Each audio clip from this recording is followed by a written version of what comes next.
Urea नाम सुनते ही हर किसान का ध्यान वही चलाता है कि हमारी फसल अब कैसे होगी। चाहे वो धान हो, मक्का हो या सोयाबीन, सब्जी, फल, कोई भी फसल हो, यूरिया के बिना खेती अधूरी लगती है।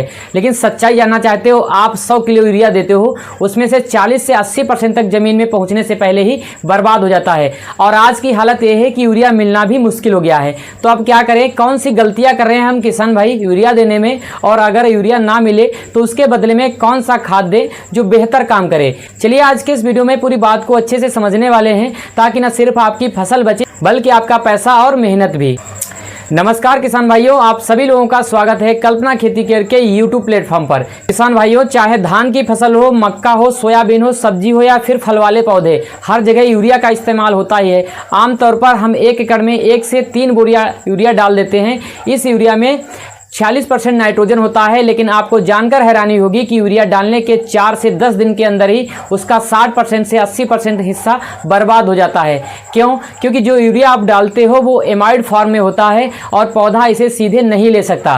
पहले उसे अमोनियम और नाइट्रेट फॉर्म में बदलना पड़ता है। ये काम मिट्टी में मौजूद बैक्टीरिया करते हैं, लेकिन इसी बदलाव की प्रक्रिया में ज़्यादातर नाइट्रोजन या तो हवा में उड़ जाता है या पानी में बह जाता है। अब सोचिए, इतना महंगा यूरिया खरीद कर खेत में डालते हैं और उसका आधे से ज़्यादा हिस्सा बर्बाद हो जाता है, सिर्फ इसलिए कि हम सही तरीका नहीं अपनाते। जैसे अगर आपने खड़ी फसल में ऊपर से ही यूरिया डाल दिया और सिंचाई नहीं की, तो यूरिया जमीन में घुलने के बजाय ऊपर ही रह जाता है। फिर वह हवा के संपर्क में आकर अमोनिया गैस बनकर उड़ जाता है। इसलिए खड़ी फसल में यूरिया देने के बाद हल्की सिंचाई जरूरी है, ताकि यूरिया नीचे जड़ों तक आसानी से वो पहुंच जाए। अगर पौधा छोटा है तो आप हल्की जुताई करके यूरिया को जमीन के अंदर मिला सकते हैं। और याद रखिए, मौसम का ध्यान जरूर रखें। अगर बारिश का अंदेशा हो और आप यूरिया डाल दें तो वह बह जाएगा, और अगर ज़्यादा गर्मी है, नमी नहीं है, तब भी यूरिया जल्दी उड़ जाता है।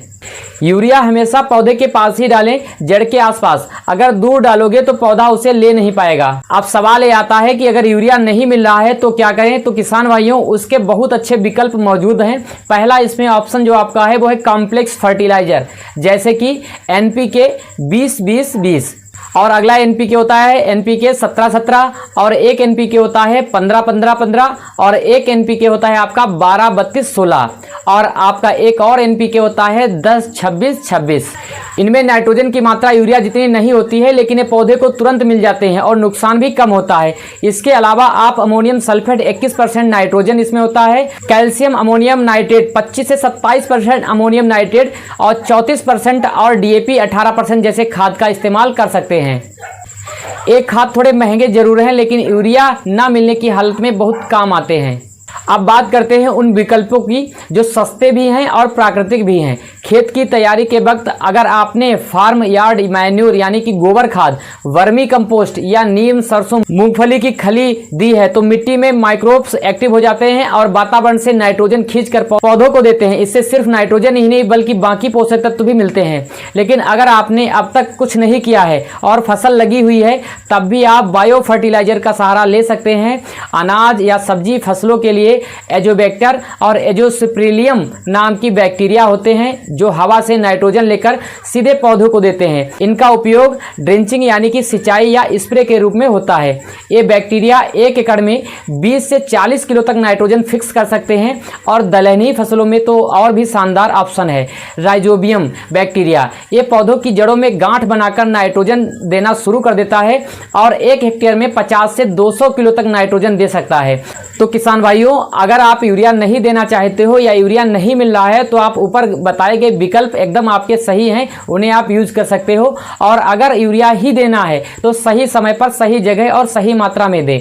एक बार में ज़्यादा ना डालें, इसमें डोज थोड़ा थोड़ा करके देना ज़्यादा अच्छा तरीका है। साथ में किसान भाइयों, चैनल को अगर आपने सब्सक्राइब अभी तक नहीं किया है तो कर लेना, क्योंकि जिससे आने वाली हर एक वीडियो आप तक आसानी से पहुंच जाएगी। मिलते हैं किसान भाइयों आपको नेक्स्ट वीडियो में। वीडियो देखने के लिए thanks for watching this video. जय हिंद किसान भाइयों।